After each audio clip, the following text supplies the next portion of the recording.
Hey, good morning, guys. Thanks for joining me again for another Mindful Minute. I'm Dr. Rich Martin. I'm a certified coach, trainer, and speaker with the John Maxwell Company. And today I want to ask you, have you ever looked at somebody that is really good at something and say, wow, I wish I could do that? Chances are you have. I mean, we all have, right? But there's a reason why they're so good. I always think of the drummer for the band Rush, Neil Peart, who unfortunately died at the beginning of this year.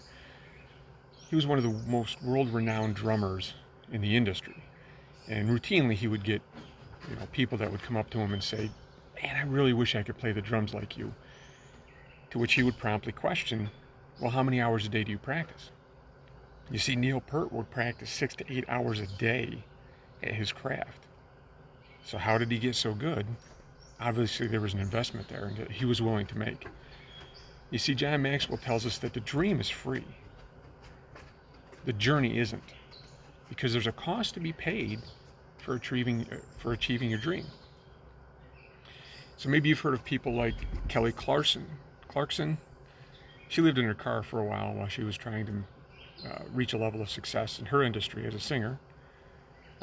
Hilary Swank, Drew Carey, the singer-songwriter Jewel, Tyler Perry, Steve Harvey. These are all people, according to ET Online, that kind of reached rock bottom, but were not willing to give up on their dream and lived out of their car while they kept trying and trying and trying until they reached the level of success that they have today.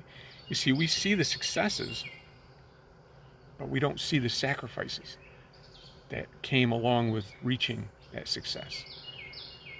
Most people will achieve the level of their dream based upon the price they're willing to pay. They stop working toward their dream when the price gets too high. And I love that quote. Now, sometimes the price is too high, and that's something that we do have to decide. So there are some things that some prices we're not willing to pay to achieve our dream.